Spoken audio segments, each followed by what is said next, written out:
This is the PR Podcast, a show about how public relations helps you tell your story to the world. We talk with great PR practitioners who have the skills, creativity, and just plain savvy to get their clients noticed. Now here's your host, Jody Fisher.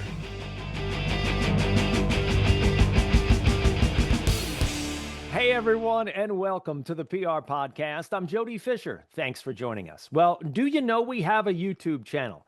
If you've listened to the PR Podcast, you've heard me say this like, I don't know how many times, but we have a YouTube channel, and it's much more fun in this video-centric society that we live in now to watch the show. Now, I have a face built for radio. My guests do not. So check us out if you want to watch us. You know, maybe you're sitting there with your morning coffee.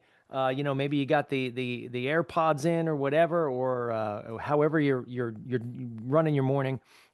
Check us out on YouTube. Click that button. Search the PR Podcast because there's only one the PR Podcast. Many imitators, but only one original.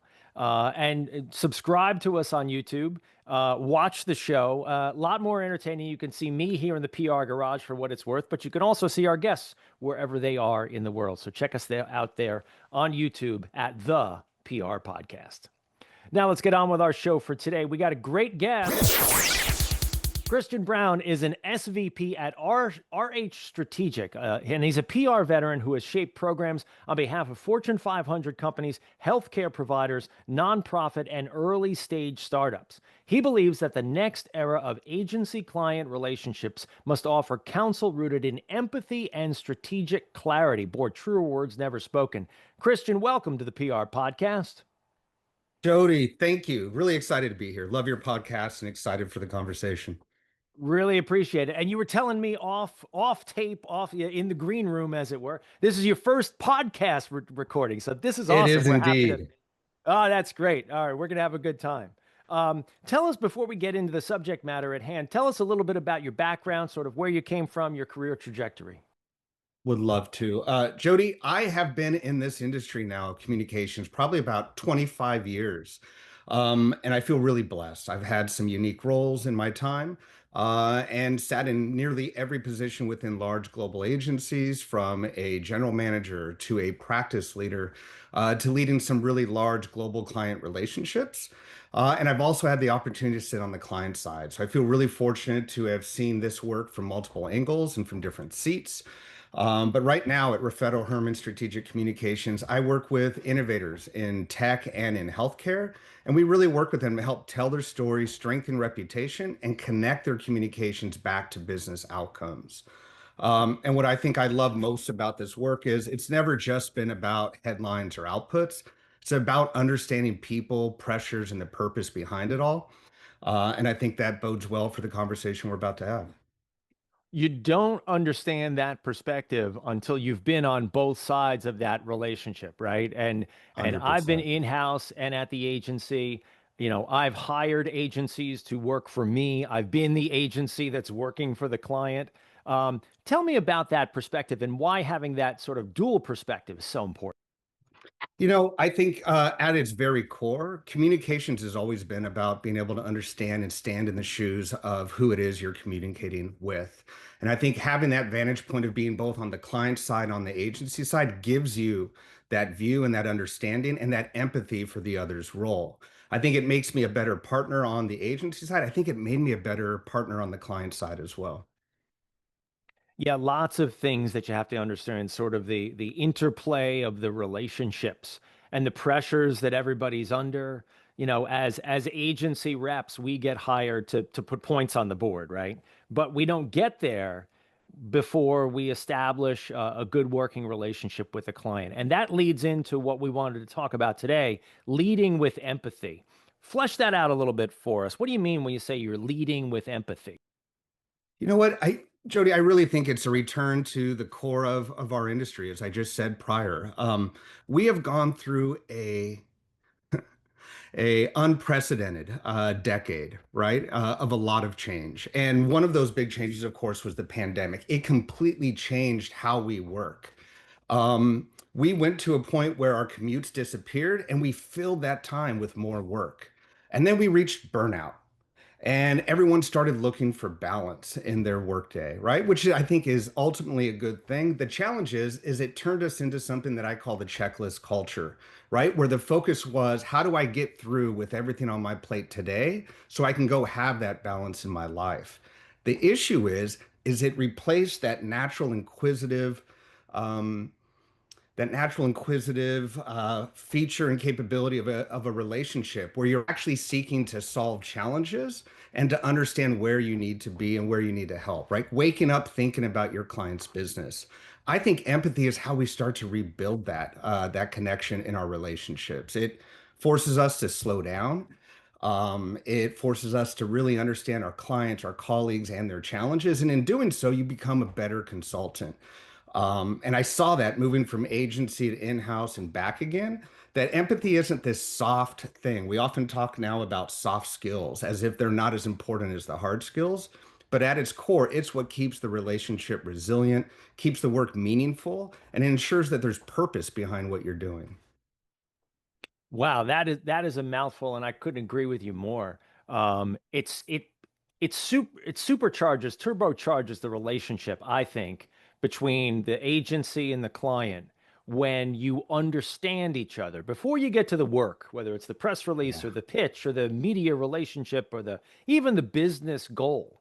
Understanding each other, so critical. Do you have um, go-to strategies for building empathy with clients? Are there ways that you do it, or are there ways you try to sort of seek that connection with clients? That's right.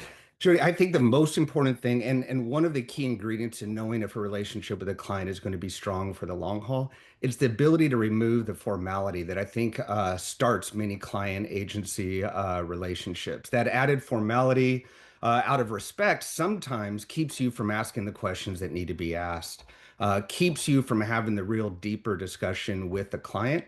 And it keeps them also from opening up and sharing more.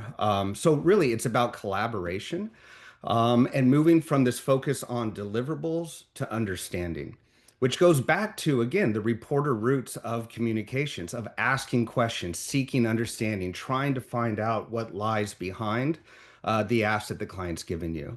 I had a colleague once that reminded me of this tactic of what are the five whys, right? You want to ask, why do you want something done? And then you want to ask again, why? And you start to get closer and closer to the real cause and the driver of that ask.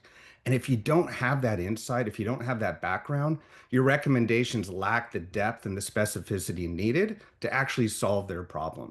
So you've got to strike down that formality. You've got to ask the questions, and you've got to do it in a way that's respectful and focused on solving problems.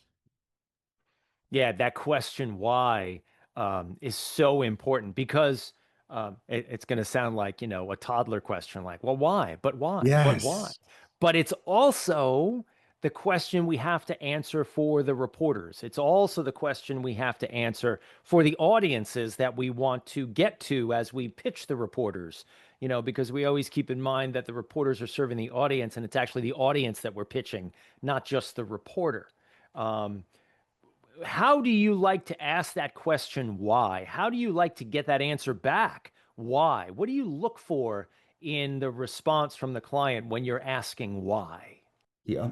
Well, first, Jody, I love that connection back to a young child asking why, because what it underscores is just how core to humanity it is. We're always seeking that meaning. And if a child's doing it, right, you know that it's core to who we are and understanding one another.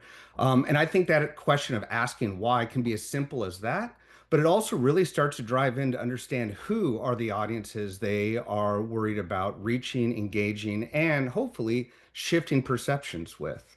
And so it gets into really understanding not only their business and being able to ask questions related to that business, the drivers and their business objectives, but I think it also gets down to really understanding how their team works, where their pressures are, and that when a client is asking you, as probably most of us have heard, we need more coverage, we need more attention, we need more awareness, you need to go and probe and understand the why so that the coverage you drive actually goes and delivers against their needs, right? Like if you don't ask those questions, you don't understand that the real issue is that they need to reframe investor perceptions perhaps against an upcoming funding round. So rather than going and driving coverage about an offering, you might be driving coverage more about their business and the financials and the potential that business has, right? So again, asking those questions, I think helps us fine tune the work ahead. It can also, I got to imagine, and give me some for instances here, if you would. Hmm. Sort of, it gets under the hood of the relationships that you have with the client, with the subject matter. It probably makes it more deeper and more resilient. It creates a more compelling story, right? That it's not just the press release about we bought the thing or we raised the amount of money or we open the new location or whatever that dry, boring news release fodder is. And it actually drives us more towards an actual story, which we know is all about stories are all about people, right? The good ones, the good stories, the feature coverage, the full page newspaper stories or the 3 minute, 4 minute packages on the nightly news. Those are stories about people. And I guess you have to get empathetic and drive towards an empathetic approach in order to get there, right? That's exactly right. And Jody, I think it does something else too that I think is really, really important. It makes the work more enjoyable. I think that relationship with the client and even amongst your own team, when you have the greater purpose, the greater understanding there in mind, it's not a deliverable. It's part of an effort to drive a certain result. And I think it helps motivate teams. It helps drive cohesion with the client and really helps you start to feel like one team working closely together and celebrating the victories along the way. So empathy isn't only about understanding the challenge, it's also about celebrating the success. Yeah, that's where you can sort of drop the guard a little bit and have a little bit of fun, and that's when the work starts to flow, is it not? It is. And it opens up honesty and candor, right? Which again is key to getting to that understanding and key to getting to the real challenge at hand. That and a couple of well-placed F-bombs never hurt, right? That's right. The use of a strategically placed F-bomb is an effective means of communications, no doubt, Jody. That's great. So tell me how you're now using empathy with some key clients. You don't have to name names here, right? But you can if you want. Or maybe we can talk about sectors, right? Different types of businesses that or that you're representing, and how empathy is playing into those efforts. Yep. Jody, I actually believe empathy and this strategy is able to translate across industries. And in fact, it translates well beyond communications and public relations, right? It is the core of how businesses and people communicate, how they operate, and how they get things done. Look, a good example, and one that we're probably all quite familiar with, but imagine a client that has a major milestone upcoming, a major company event, et cetera, and you're starting to see that internal team is strained, right? They're exhausted, they're tired, they're moving quick. And rather than waiting for an assignment to be given to the team, there's an opportunity for that team to reach out and to start proactively helping the client rebalance work, take on some of the internal processes off their plate, and actually start to solve their personal challenge as well as their business or communications challenge. And I think that preemptive support, it deepens trust. It positions the agency as a real extension of that client's team, and it moves us away um, from that word that I think all of us in agencies hate to hear from a client or an executive, and that's vendor, right? That idea of just being a vendor and not being a partner to that company. And that all starts with empathy and really understanding what the client's going through and what the business and its employees are going through as well. Yeah, I've always strongly believed that before we are PR professionals or vendors or consultants, we are counselors. And being counselors is sort of thinking through challenges and guiding people to good decisions. Because as my mentor Howard Rubenstein used to say, good news follows good decisions, right? And bad Well news said. follows bad decisions. And so leading with empathy, like you're saying, leads you, I think, to better decisions and better relationships. That's it. Where do you Well said. see that this empathetic approach leading you or leading our industry into the future? I mean, you said before, last 10 years have been, just mind spinning, and it's probably not going to slow down. So No. where do you see empathy playing a role into the future?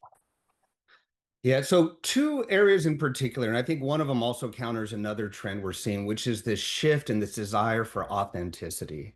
I think we're coming off of a period of time where paid engagements and and scripted points of view are falling short, especially in this time when people are seeking answers and seeking a sense of truth, of trust. And so I think authenticity is key to it, not only in our relationships, but how our clients, their executives, their spokespeople engage with the marketplace.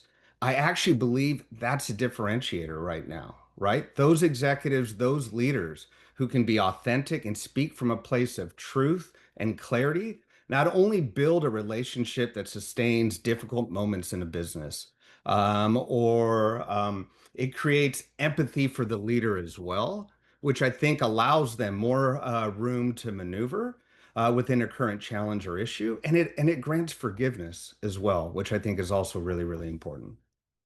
Incredibly important. Yeah. Sounds like you got a book in you, Christian.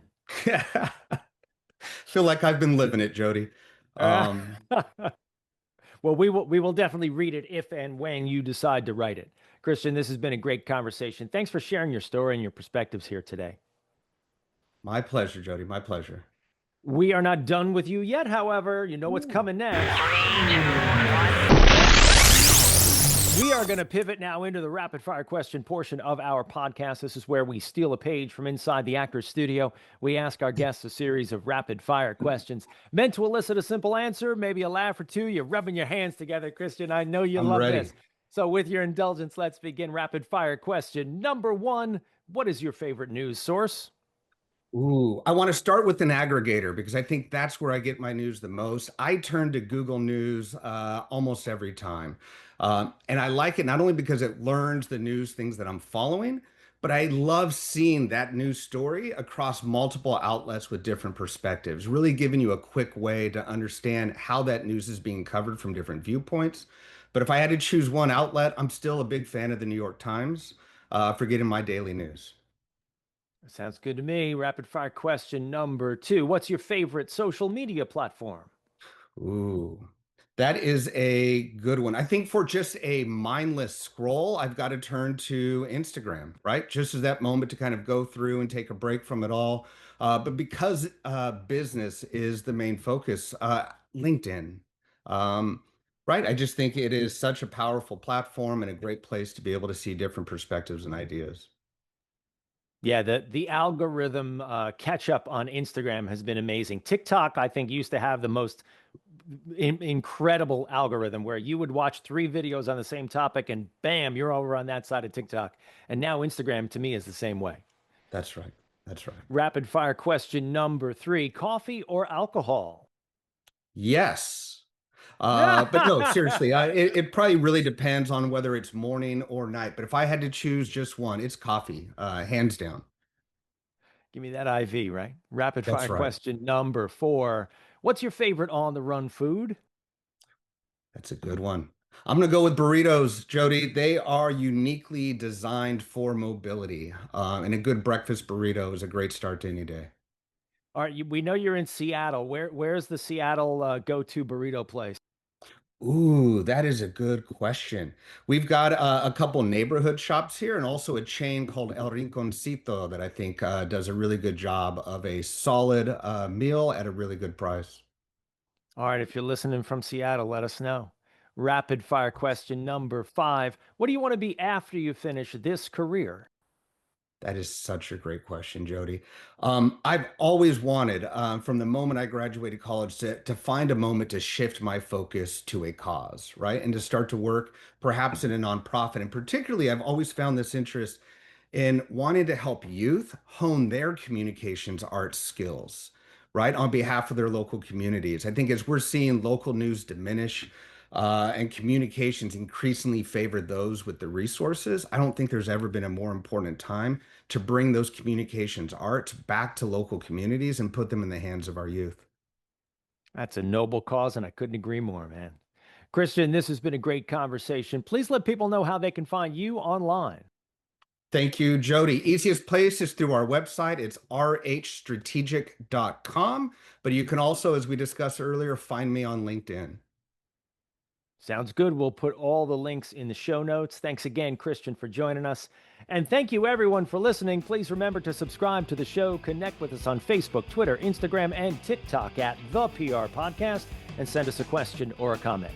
Our intro is by Christopher Apple. You can find him and his fantastic photography on Instagram at Christopher_APPOLDT.